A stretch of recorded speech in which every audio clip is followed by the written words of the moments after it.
الشيطان اللعين الرجيم بسم الله الرحمن الرحيم الحمد لله رب العالمين بارئ الخلائق أجمعين ثم الصلاة والسلام على سيدنا ونبينا ومولانا أبي القاسم محمد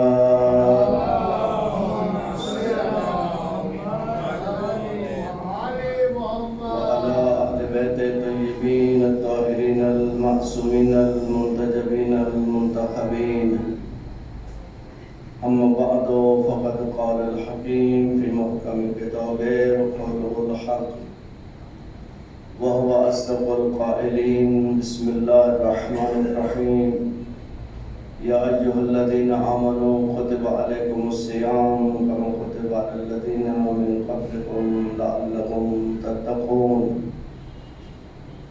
اے صاحبان ایمان آپ پر روزوں کو فرض کیا جس طرح یہ روزے سابقہ امتوں پر بھی فرض تھے، شاید آپ تقوی اختیار کریں۔ آج کی جو شب ہے وہ شب ولادت امام حسن مصطفیٰ علیہ السلام صلی اللہ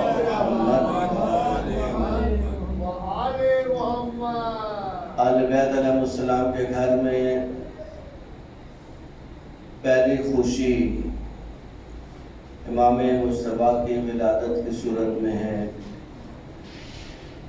علماء بیان کرتے ہیں کہ پیغمبر گرامی قادر نے پورے مدینہ میں چراغاں کروایا امام حسن مصطفیٰ کی ولادت کا، اور یہ بیان کسی عام عالم کا نہیں ہے۔ اگر کوئی عام عالم پڑھے تو اتنے رسوخ سے ہم نہیں پڑھتے، لیکن اگر ایک مستند اور بڑے عالم کا بیان ہو تو پھر اطمینان ہوتا ہے کہ انہوں نے کہیں حوالہ دیکھا ہوگا، کوئی بات ان کے پیش نظر ہے۔ اور یقیناً آج کی شب دعاؤں کی قبولیت کی شب ہے، بہت بڑی شب ہے امام مصطفیٰ علیہ السلام کی ولادت کی شب۔ اپنی حاجات خدا بند کریم سے طلب کریں، امام علیہ السلام کی تعلیمات کو سمجھنے کی کوشش کریں، امام علیہ السلام کے منصب کو سمجھنے کی کوشش کریں، امام پر جو دشمنوں نے اعتراض کیے ان کے جوابات کو تلاش کریں، اپنی نسلوں کو ان حقائق سے آشنا کریں۔ لیکن ایک بنیادی چیز جس کو سمجھنے کی ضرورت ہے، اختلاف ظاہری۔ مثلا آپ حضرت موسیٰ علیہ السلام کا انداز تبلیغ دیکھیں، حضرت عیسیٰ سے بالکل نہیں ملتا ہے۔ جو معجزہ حضرت موسیٰ کے پاس ہے وہ حضرت عیسیٰ کے پاس نہیں ہے۔ جو کام حضرت ابراہیم نے کیا وہ باقی تمام انبیاء سے مختلف ہے۔ یہ جو اختلاف ہے یہ اختلاف نہیں ہے، یہ انبیاء کا اختلاف نہیں ہے، یہ حالات اور زمانے کا اختلاف ہے۔ انبیاء تمام کا ایک ہی مقصد ہے، بگڑی ہوئی مخلوق کو اللہ کے ساتھ ملانا۔ تمام انبیاء کا ایک ہی مقصد اور ہدف ہے کہ لوگوں کو اللہ کی بارگاہ میں لا کے کھڑا کر دینا۔ اس سے بڑا مقصد ان کا نہیں ہے کہ لوگ اللہ کی عبادت کی طرف راغب ہو جائیں۔ یہ کام تمام ائمہ معصومین علیہ السلام کا ہے۔ تو وہ جو وہاں پہ اختلاف ہے وہ ظاہری اختلاف ہے، حالات کے، زمانے کے حالات کی وجہ سے۔ اسی طریقے سے اگر آپ کو ائمہ ہدیٰ صلوات اللہ علیہ مجمعین کی زندگی میں ایک امام کی اپنی زندگی میں کئی مراحل آپ کو نظر آئیں گے۔ امیر المومنین کہیں آپ کو بالکل خاموش نظر آئیں گے۔ 25 سال وہ انسان جو مرد میدان ہو، جس کی للکار سے بدترین دشمن کانپتا ہو، بڑے بڑے بہادر اور شجاع جس امام کے سامنے کھڑے نہ رہ سکے ہو، اس امام کو کیا مجبوری ہے کہ وہ 25 سال خاموش ہے؟ یعنی ان کا ہر کام اللہ کی رضا کے لیے ہوتا ہے۔ وہ مشہور واقعہ ہے کہ وہ یہودی جس نے امیر المومنین کو جنگ خیبر میں دیکھا تھا، جب مولا نے خیبر کے قلعے کو ہاتھ سے اکھیڑا تھا اور فرمایا تھا وَمَا قَلَعْتُ قِلْعَةَ خَيْبَرٍ بِقُوَّةِ الْجِسْمَانِيَّةِ بَلْ بِقُوَّةِ الرَّحْمَانِيَّةِ کہ میں علی نے اگر اس خیبر کے قلعے کو اکھیڑا ہے جسمانی طاقت نہیں ہے، اس رحمان کی طاقت ہے جو اللہ نے عطا کی ہے۔ یہ منظر تو یہودی نے دیکھا، لیکن اس وقت وہ مسلمان نہیں ہوا جبکہ مدینہ میں رہتا تھا۔ لیکن امیر المومنین علی بن ابی طالب علیہ السلام کے گلے میں جب وہ تعبیر بھی بہت مشکل ہے، رسی یا کپڑا دیکھا تو اسی وقت مسلمان ہوا۔ کسی نے پوچھا کہ تو اب کیوں مسلمان ہوا ہے؟ کہ اس شخص کے عمل نے مجھے بتایا کہ اس بندے کا ہر کام اللہ کی رضا کے لیے ہے۔ وہ شخص جس نے خیبر کے قلعے کو اکیلا توڑ لیا، جس نے مرد جیسے دشمن کو ایک وار سے جہنم میں داخل کر دیا، اس کے سامنے لوگوں کی کوئی حیثیت نہیں ہے، لیکن اگر یہ خاموشی سے جا رہا ہے تو اس کا مطلب ہے کہ اس کے پیچھے سوائے رضا پروردگار کے کچھ نہیں ہو سکتا ہے۔ اب یہ حالات امام کی اپنی زندگی میں، ادھر یہ حالات ہیں کہ امام مطلق خاموش ہے، 25 سال کی خاموشی ہے، اور پھر جنگ صفین ہے، جنگ جمل ہے، جنگ نہروان ہے۔ ایک امام کی زندگی مختلف پہلو ہے۔ پیغمبر کی زندگی میں آپ مسلمان جو سب سے بڑا اعتراض یا سوال اٹھاتے امام مصطفیٰ پر کہ امام نے سلو کیوں کی؟ دیکھیں، ایک دفعہ ہوتا ہے سوال اپنی علم کی پیاس کو بجھانے کے لیے کہ مجھے فلسفہ نہیں پتا۔ امام حسن مجتبیٰ کی سلو کا فلسفہ کیا، کیوں امام نے سلو کی؟ یہاں تک کوئی مشکل نہیں ہے، یہاں پر سوال کیا جا سکتا ہے اور سوال کی پیاس کو بجھایا جا سکتا ہے۔ ایک دفعہ سوال برائے اعتراض ہوتا ہے، وہ درست نہیں ہے، کیونکہ ان ذوات مقدسہ پر اعتراض نہیں کیا جا سکتا جن کے بارے میں پیغمبر خدا صلی اللہ علیہ وآلہ وسلم یہ فرما کے جائے الحسن والحسین امامان ان قاما و ان قعدا، کہ میرے دونوں بیٹے حسن اور حسین یہ دونوں امام ہیں، چاہے دونوں قیام کریں چاہے دونوں قیام نہیں کریں، ان قاما و ان قعدا، چاہے دونوں قیام کریں و ان قعدا، دونوں بیٹھ جائیں، دونوں قیام نہیں کریں۔ دونوں صورتوں میں امام ہیں، قیام کی صورت میں بھی امام ہے اور قیام نہ کرنے کی صورت میں بھی امام ہے۔ یعنی پیغمبر خدا یہ فرمانا چاہتے ہیں کہ یہ امام ہے تو یہ مصلحت طے کریں گے کہ کہاں قیام کرنا ہے اور کہاں قیام نہیں کرنا ہے، کیا امت کی مصلحت میں ہے اور کیا امت کی مصلحت میں نہیں ہے۔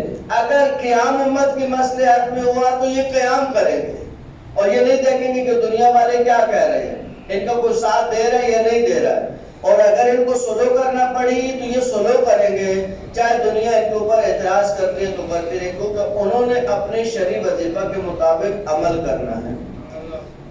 اہل سنت جو ہے وہ کہتے ہیں کہ سلو اور بیعت ایک ہی چیز ہے۔ علامہ نقل کا یہ بیان بہت جاندار بیان ہے۔ وہ فرماتے ہیں خوب مسلمانوں کا یہ نظریہ ان کو مبارک ہو، ہم تو اس بات کو نہیں مانتے، ہمارے نزدیک سلو اور بیعت دو الگ مفہوم ہیں، لیکن وہ کہتے ہیں کہ نہ سلو اور بیعت ایک چیز ہے۔ اب یہ علامہ نقل کا ابتکار علمی ہے، وہ فرماتے ہیں ٹھیک ہے، ہم 1 منٹ کے لیے آپ مسلمانوں کی بات کو مان لیتے ہیں کہ ہم سلو کو بیعت کہیں، تو یہ فرمائے کہ جو شرائط کو مانے وہ سلو کرے گا، سلو تو اس کی طرف سے جو شرائط کو مانے۔ امام مجتبیٰ نے شرائط کو منوایا۔ پہلی شرط کہ تم پابند ہوگے خدا اور رسول کے احکام پر عمل کرنے کے، یہ چھوٹی سی شرط ہے، اس کا مطلب ہے کہ آج تک نہ تم خدا کے احکام کے پابند ہو نہ تم رسول کے احکام کے پابند ہو، یعنی یہ ایک شرط کافی ہے۔ امام مجتبیٰ علیہ السلام نے پوری کربلا کا مقدمہ یہاں پہ کھڑا کر دیا ہے کہ اگر کچھ سمجھنا چاہے کہ امام حسن کا بڑا جہاد ہے یا امام حسین کا بڑا جہاد ہے، امام حسن کا جہاد جو ہے وہ امام حسن نے کربلا آمادہ کر کے دی ہے، امام مجتبیٰ کا جہاد چھوٹا جہاد نہیں ہے۔ امام نے دوسری شرط لگائی کہ تمہیں اپنے بعد خلیفہ نامزد کرنے کا حق نہیں ہوگا۔ علماء فرماتا ہے یہ شرط اس وقت ان کو سمجھ نہیں آئی، اس وقت تو سائن ہو گئے، لیکن ہمارے علماء نے جب اس کو کھولا کہ امام مجتبیٰ نے یہ شرط کیوں لگائی کہ تمہیں اپنے بعد کسی کو خلیفہ بنانے کا حق نہیں ہوگا، امام کیا فرمانا چاہتے ہیں کہ تم خود غصبی طریقے سے خلافت پہ آئے ہو، تو جو خود غصبی طریقے سے آتا ہے اس کو حق نہیں ہوتا کہ اپنے بعد کسی کو خلیفہ منتخب کرے۔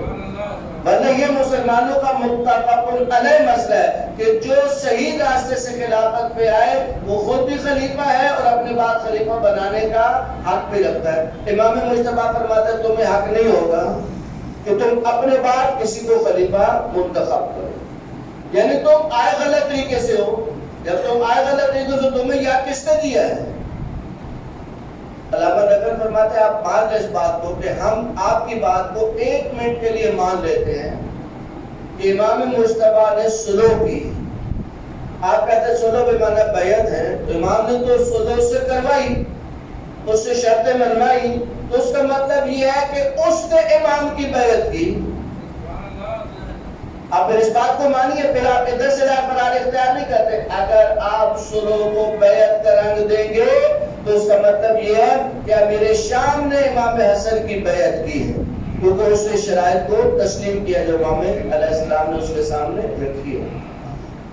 دیکھیں بیعت کسی امام کے لیے ممکن نہیں ہے، نہ امام علی علیہ السلام کے لیے ممکن ہے، نہ امام حسن کے لیے ممکن ہے، امام حسین علیہ السلام کے لیے ممکن ہے۔ امام حسین کی بیعت کے مسئلے میں رضی جعفر زیدی شیخ نے ایک جملہ لکھا، کہا کہ پوری تاریخ اٹھا کے دیکھ لیں، کسی نے امام حسین کو یہ طعنہ نہیں دیا کہ آپ بیعت کیوں نہیں کر رہے ہیں، آپ کے بڑوں نے تو بیعت کر لی۔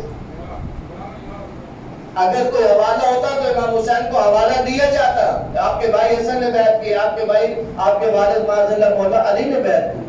کہا کوئی حوالہ تاریخ میں نہیں ملے گا کہ کسی نے امام حسین کو یہ طعنہ دیا ہو کہ حسین آپ یزید کی بیعت کیوں نہیں کر لیتے ہیں، بلکہ اس کے الٹ جملہ ملے گا عمر سعد کا۔ عمر سعد نے کہا کہ یہ بات یاد رکھو، حسین کبھی تمہاری بیعت نہیں کریں گے، اس بات کو بھول جاؤ کہ حسین تمہاری بیعت کریں گے۔ کہا کیوں؟ کہا اس لیے کہ حسین کے دل میں، حسین کے سینے میں وہی دل دھڑکتا ہے جو علی کے سینے میں دھڑکتا تھا، جو دل علی کے سینے میں تھا وہی دل حسین کے سینے میں ہے، جو خون علی کی رگوں میں دوڑتا تھا وہی خون حسین کی رگوں میں دوڑتا ہے۔ یعنی جس طرح علی نے تمام تر مشکلات کے باوجود کبھی بیعت نہیں کی، کبھی حسین تمہاری بیعت نہیں کرنے والا ہے۔ الحسن والحسین سید شباب اہل جنہ، حسن حسین جوانان جنت کے سردار ہیں۔ اگر مسلمان اس ایک حدیث کو سمجھ لیتے ہیں، مسلمانوں کی مشکلیں حل ہو جاتی ہیں۔ یہ چھوٹا فرمان نہیں ہے، یہ معمولی فرمان نہیں ہے۔ دیکھیں پیغمبر نے انضباط کی عظمت کو سمجھانے کے لیے کہا کہ اسماء بنت امیس اپنے شوہر کے ساتھ ایک مفاخرہ کرتے ہیں۔ دیکھیں اپنا فضل جتلانا، اپنی بڑائی جتلانا، جو فخر کسی کے اندر پایا جاتا ہو، اس کو معیوب نہیں سمجھیں گے۔ اگر ایک خوبی ہے کسی کے اندر تو اس خوبی کو جتلانے میں کوئی حرج نہیں ہے۔ اسماء بنت امیس نے کہا میری منزل آپ سے بڑی ہے، میرا مقام آپ سے بڑا ہے، اپنے شوہر سے کہا۔ انہوں نے کہا کیوں؟ اس نے کہا کہ میں نے حضرت زہرا کی کنیزی کی ہے، میں نے رسول کے گھر میں خدمت کی۔ انہوں نے کہا میں نے بھی رسول کے ساتھ ہجرت کی ہے۔ اب یہ مفاخرہ شروع ہوا، میاں بیوی میں فیصلہ نہیں ہوا، کہا چلے رسول کے پاس چلتے ہیں، رسول خدا کی خدمت میں جاتے ہیں، رسول خدا فیصلہ کریں گے کہ ہم میں سے کس کا فضل زیادہ ہے، کون بڑا ہے ہم میں سے۔ جب اللہ کے رسول کے سامنے آئے اور مقدمہ رکھا تو اللہ کے رسول نے کہا کہ اسماء کا مرتبہ زیادہ ہے۔ اب اس کو شوہر نے پوچھا کہ اسماء کا مرتبہ کیوں زیادہ ہے؟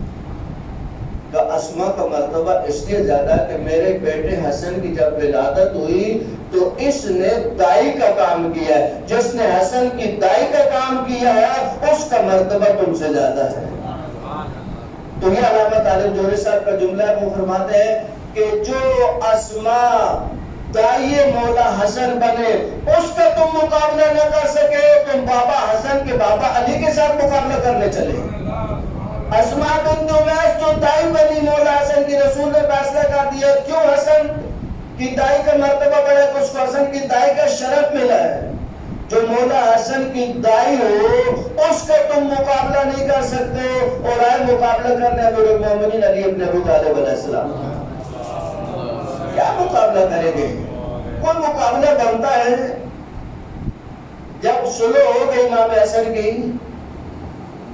تو معاویہ نے جملہ کہا کہ انا خیر منک، میں آپ سے بہتر ہوں۔ مولا نے کہا میں تو یہ بھی نہیں کہہ سکتا تمہیں۔ آپ جملے کا وزن دیکھیے، وہ کیا کہہ رہا ہے؟ انا خیر منک، میں آپ سے بہتر ہوں۔ مولا فرماتے میں تو تمہارے سامنے یہ جملہ بھی نہیں کہہ سکتا۔ یعنی مولا کیا فرمانا چاہتے ہیں؟ کہا مقابلہ ہوتا ہے جہاں جنس برابر ہو، تم میرے برابر ہے نہیں کہ میں کہوں میں تم سے بہتر ہوں۔ بہتری کا سوال تو تب آئے گا کہ میں تمہیں اپنے برابر سمجھوں، اپنے مقابل سمجھوں، کسی لائق سمجھوں تمہیں کہ میں کہوں میں تم سے بہتر ہوں۔ دیکھیں جو مقابلہ ہوتا ہے وہ ہمیشہ دو ہم جنس چیزوں میں ہوتا ہے۔ آپ کہیے عالم بڑا ہے یا وہ عالم بڑا ہے، یہ صحیح ہے، یہ مقابلہ ہو سکتا ہے۔ کس کا علم زیادہ ہے، کون بڑا عالم ہے، اس میں کمپیرزن کیا جا سکتا ہے۔ آپ کا یہ بڑا ڈاکٹر ہے یہ بڑا عالم ہے، تو یہاں پہ مقابلہ نہیں ہوتا، وہ جنس الگ ہے، وہ ڈاکٹر ہے یا عالم ہے۔ آپ کہیں کہ موبائل اچھا ہے یا عالم اچھا ہے، یہ مقابلہ نہیں ہو سکتا ہے۔ موبائلوں کی جو اپنی اقسام ہے، کس میں ہے کہ یہ قسم کا موبائل زیادہ قیمت ہے، یہ موبائل ہو سکتا ہے۔ مولا فرماتے ہیں کہ تو نے تو کہہ دیا نا خیر من کہ میں آپ سے بہتر ہوں، میں حسن تو یہ جملہ بھی نہیں کہہ سکتا، اس لیے کہ تو اس قابل ہی نہیں ہے کہ ہم تمہیں اپنے مقابلے میں لا کے کھڑا کریں۔ کیا مقابلہ کریں تمہارے؟ محمد بلند تر صلوات۔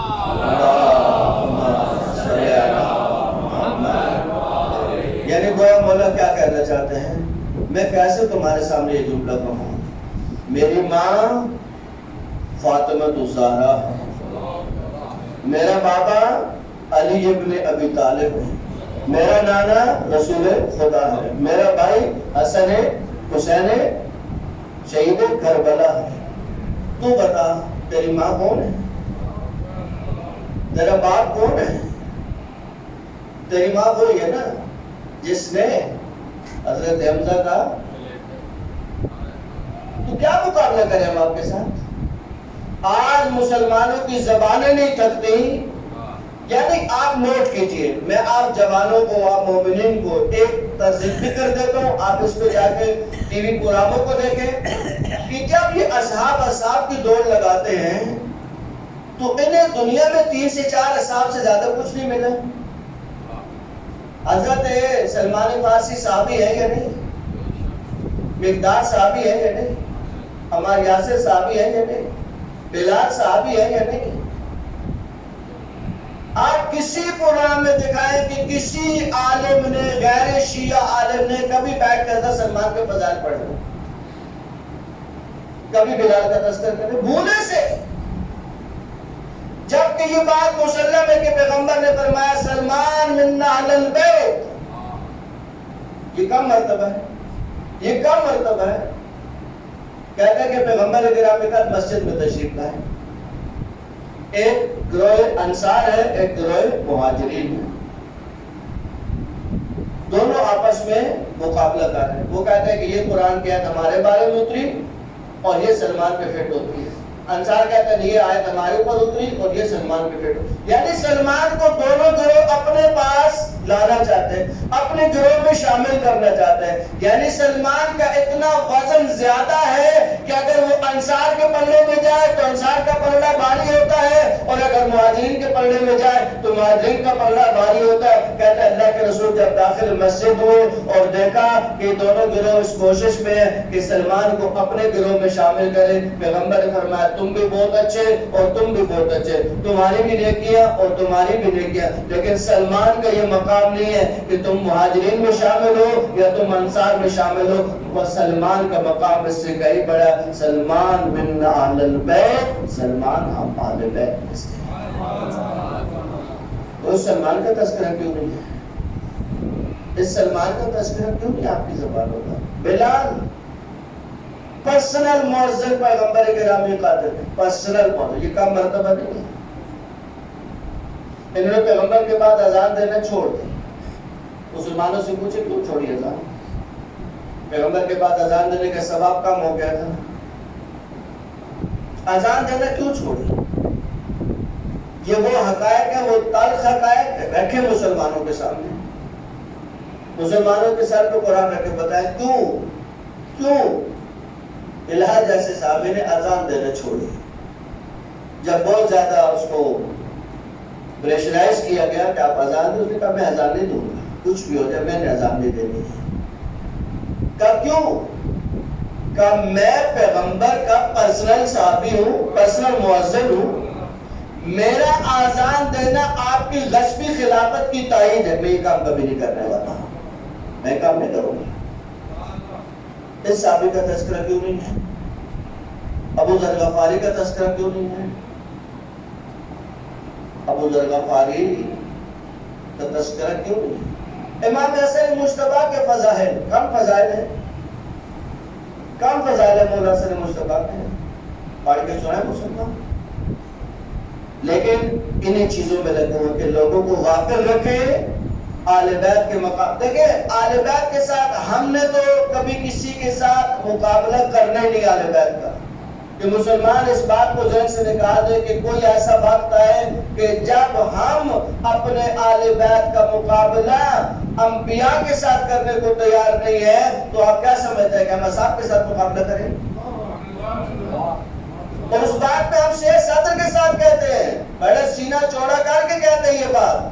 امام مجتبی کے فضائل, امام حسن کے فضائل, امام سجاد کے فضائل, علمی فضائل, مولا علی کے فضائل. انبیاء اپنی بہت بڑی عظمت کے مانے تھے, انبیاء کی عظمت کم نہیں ہے. لیکن جب مرتبے کی بات آئے گی تو مرتبے میں ہم ائمہ کو پر کسی کو بھی نہیں لے کے جاتے. اور یہ کوئی وہ نہیں ہے کہ ہم نے کوئی عقیدہ جس کو گھڑ لیا ہے, یہ گھڑے ہوئے عقیدہ نہیں ہے. یہ وہ باتیں ہیں جو پیغمبر کی زبان سے نکلی ہیں, جن کو قرآن کی آیات نے بیان کیا ہے, اور ہم اللہ کا شکر کرتے ہیں کہ اللہ نے ہمیں اس قابل سمجھا کہ ہم آل بیت علیہ السلام کے در کے غلام ہیں. ہماری کیا حیثیت ہے؟ ہماری کیا حیثیت ہے کہ ہم آل بیت کے لیے کوئی ایسی بات کریں, کسی مرتبے کی بات کریں؟ ہمیں آل بیت کو مرتبہ دینے والے, ہماری اوقات ہے مرتبہ نہ. رتبہ تو جو خدا نے دیا ہے وہ دیا ہے, جو پیغمبر کو مقام اللہ نے دیا ہے وہ دیا ہے. کہ پیغمبر کو اللہ نے تمام انبیاء سے افضل رکھنا تھا. تو بعض انبیاء کی زندگیاں بہت لمبی تھی. حضرت نوح کی کتنی عمر ہے؟ 2500 سال. تو یہ ایک فضیلت ہے کس سے. اب اس فضیلت میں پیغمبر کو کیسے برتر کیا جائے؟ کہا کہ مہدی موعود کو پیغمبر کی زندگی دے کر اللہ نے پیغمبر کے جانشین کو زندگی دے کر اللہ کے رسول کو اس مرتبے میں بھی اپنے باقی انبیاء سے بڑا رکھا ہے. اسی طریقے سے شہادت, بعض انبیاء شہید ہوئے, پیغمبر شہید ہوئی یا نہیں ہوئی یہ تو متنازع بات ہے. ہم تو پیغمبر کو شہید مانتے ہیں, ہمارے پاس شواہد شہادت ہے. شہادت سری مانے یا شہادت جاری مانے, لیکن آپ کے علماء نے کتابیں لکھی ہے کہ پیغمبر کی شہادت ہوئی ہے, ظاہری نہیں ہوئی ہے. تو پھر وہ کیسے شہادت ہوئی؟ کہا یہ جو بیٹے حسن حسین ان کی شہادت پیغمبر کی شہادت ہے. تو پیغمبر کو تو اللہ نے یہ سارے مرتبے دیے, اور یہ سارے مرتبے ہمارے ائمہ کو بھی دیے. اس لیے ہم مولا مجتبی ہوں یا باقی کوئی بھی امام ہو, ان کو تمام انبیاء سے سوائے حضرت محمد مصطفیٰ صلی اللہ علیہ وسلم افضل مانتے ہیں, اور اس کے اوپر کسی قسم کا کمپرومائز نہ کیا گیا ہے, نہ آئندہ کیا جائے گا. صلوات کا جان بیت کی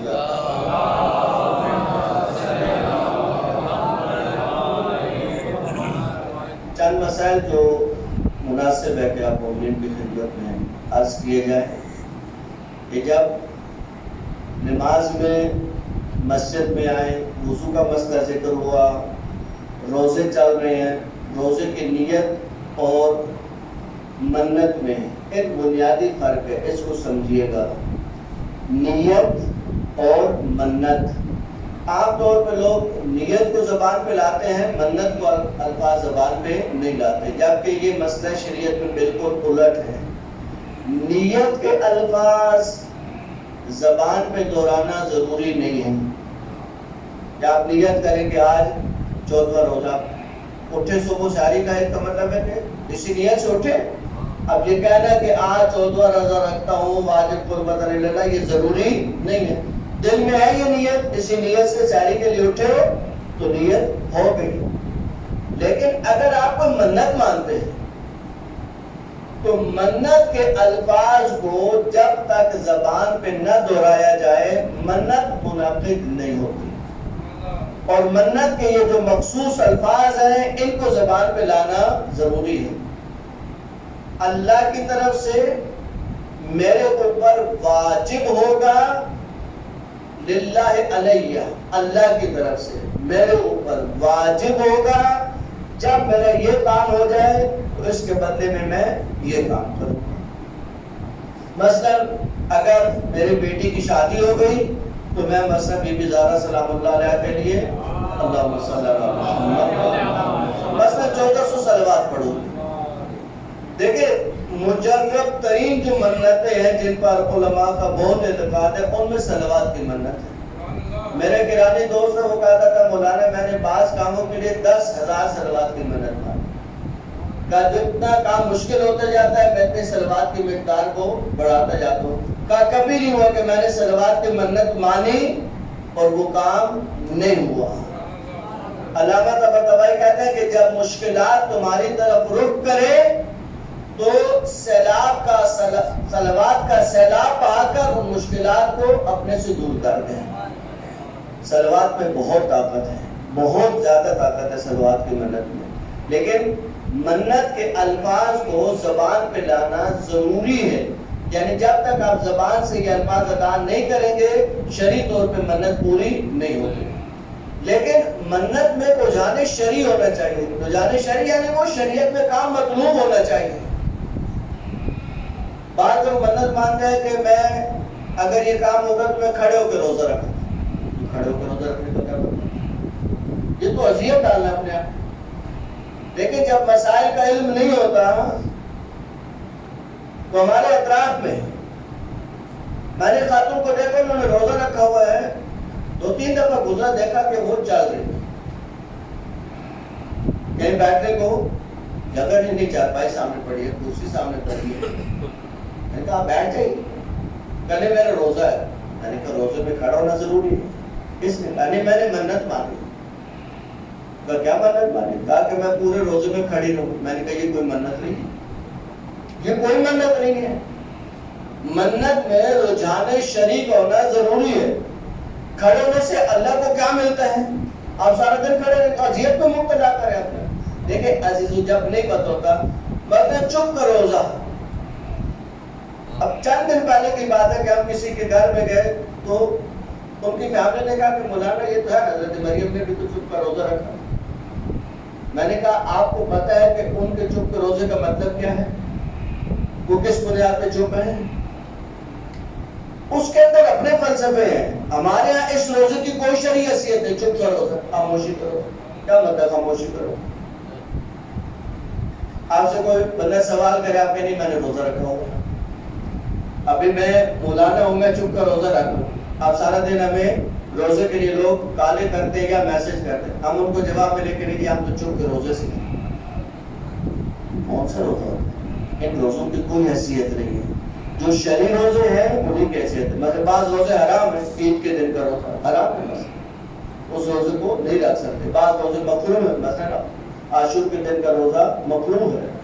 تو جو اللہ نے واجب کی ہے ان کو انجام دیں، جن سے اللہ نے منع کیا ان کو انجام مت دیں۔